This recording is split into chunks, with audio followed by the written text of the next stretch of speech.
Congratulations to the Pitt Panthers, winners tonight, 60-59, a game that saw 21 lead changes.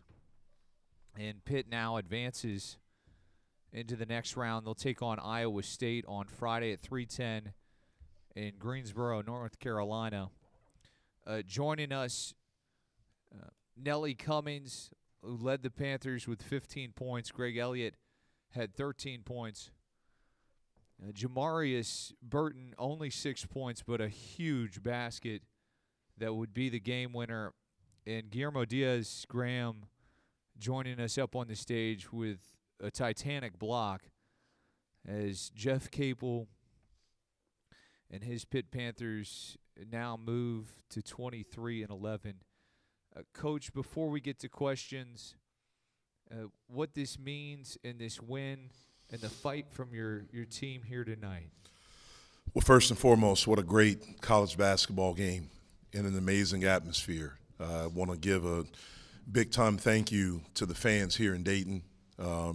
You can see why they love. You can see that they love basketball, and really want to give a huge shout out to our fans that made the trek here to Dayton. We felt them. They gave us energy when we were a little bit tired, and I thought they willed that shot. Those last two shots from Mississippi State not to go in.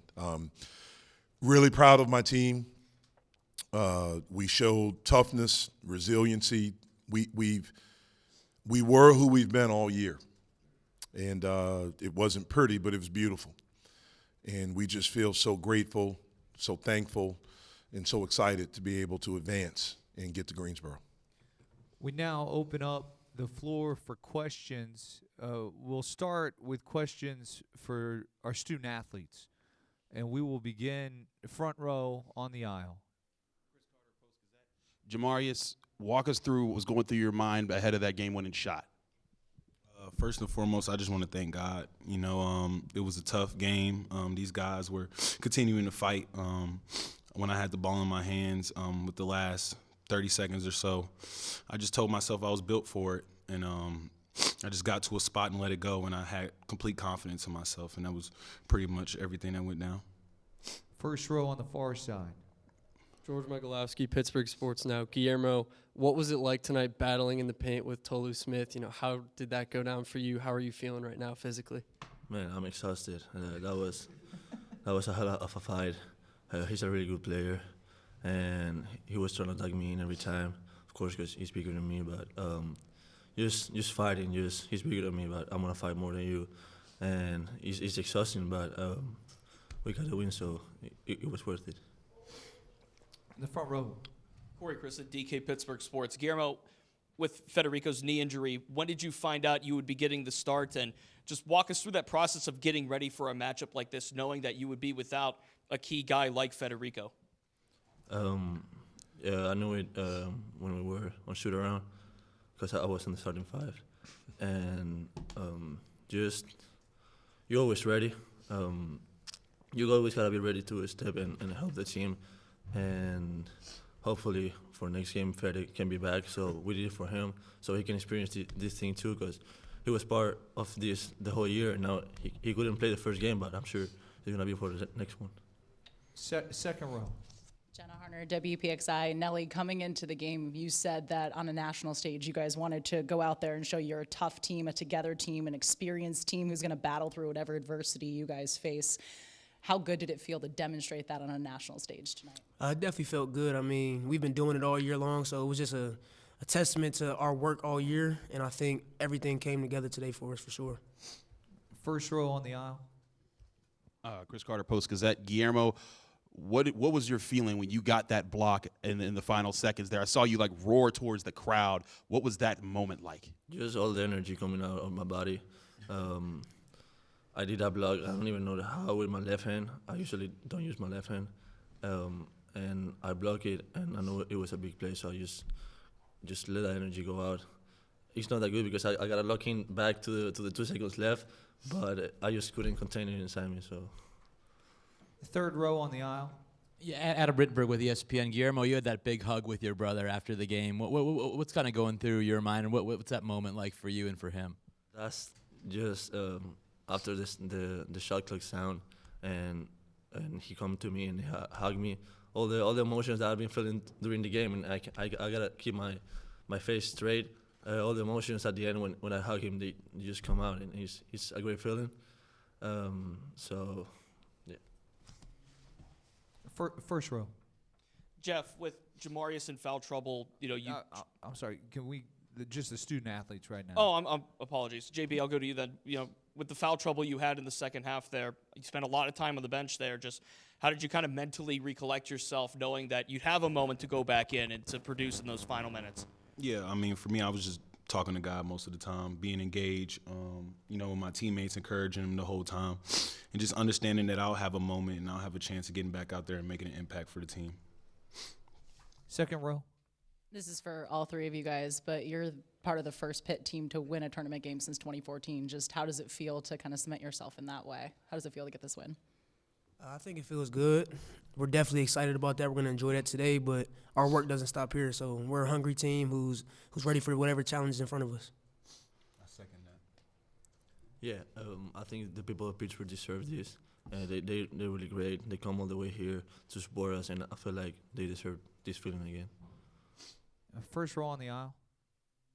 Chris Carter, Post-Gazette. Jamarius and Nelly, you guys were 8 of 13 in the first half from three, and then you only took 6 from three in the second half. What were they doing to try to push you guys off the three-point line, and how much did you guys talk about needing to switch up your game to adjust to that? I think they kind of stayed with shooters a little more. I mean, every team's going to make adjustments at halftime, so I think we had to kind of make the same adjustments and realize what type of game we were in and just really take what the defense is giving us. Yeah, I agree. We got some lethal shooters on our team, and the attention that they bring. I remember at one point at a time, when Blake was setting the screens, they didn't want to switch. They wanted to stay with him, and sometimes we exploit that mismatch with him at the 4 and setting those screens because you either got to stop the ball or stop him. And, they did a good job, taking him away, but he made a big one down the stretch for us, and we just continued to take what the defense gave us. Other questions for our student athletes? Third row. Yeah, Adam Rittenberg with ESPN. Nelly, I think it was a one-possession game for like 26 minutes in a row. What's it like to be in that for such a long stretch where no one can really pull away? It's a dogfight. I mean, coming into this game, we were prepared for that. But, like, when you're in the dogfight, it's just a lot of adrenaline, a lot of emotion, a lot of attention to detail. And I think today we did a really good job of that, staying focused on our task and understanding the assignment. First row.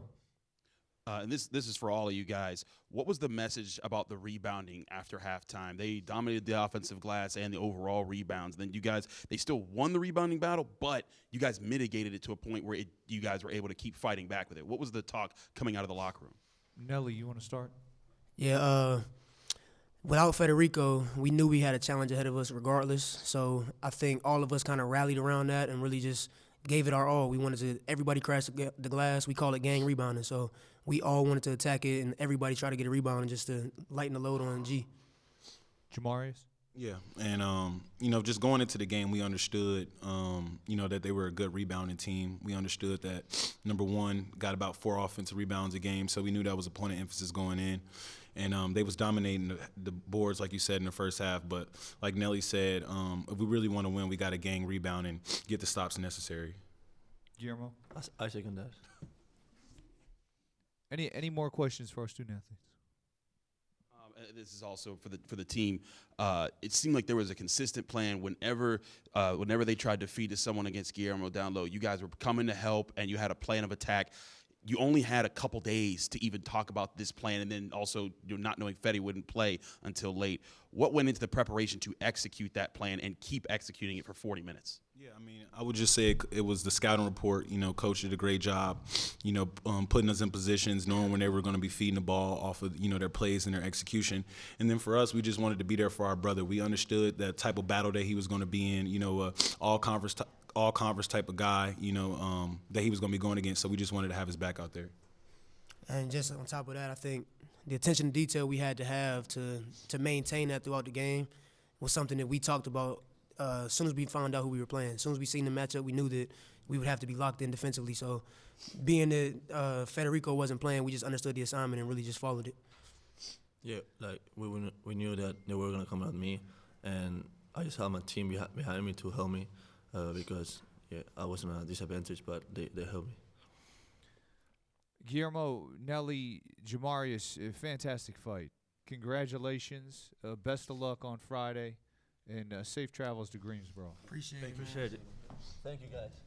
See y'all there. I will now open up the floor for Coach as the Pitt Panthers be meeting Iowa State on Friday at 3:10. First row aisle. Jeff, I know you said you're proud of your guys, but you've challenged them on defense and detail. Just what's your overall feeling as a coach who's mentored these guys all season long with the defensive effort that they gave in this game? Just really proud of them. I mean, they fought. They were tonight who they've been all season long. Tough, resilient, unbelievably together. I mean, for Guillermo, as a freshman, to start in the NCAA tournament and play 37 minutes against an all-conference player that's a graduate, that's a grown man, and to stand up to him and to fight throughout and then to make that block at the end. For Jamarius to be sitting for as long as he sat and then to want the ball in that moment and to be able to deliver.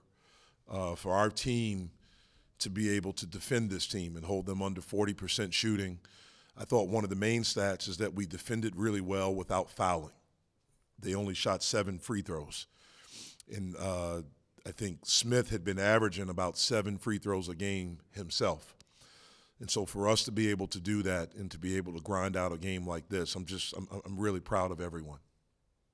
Third row on the aisle. Jeff, Matt Digby from ABC 22 Fox 45 here in Dayton. You said you were thankful for the chance to come here to Dayton, and you definitely had a lot of fan support, it looked like.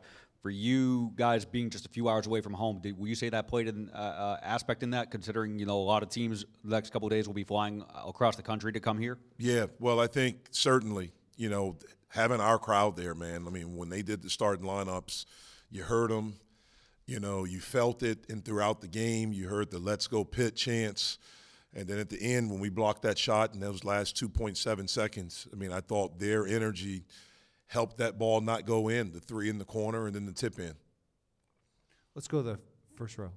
Jeff, I saw the moment you had there with Guillermo before he walked off the podium. I mean, I know how much you and your staff love him and his brother and how far they've come this season in their development. Just what does that say about the collectiveness and the togetherness of this team and how they represent it?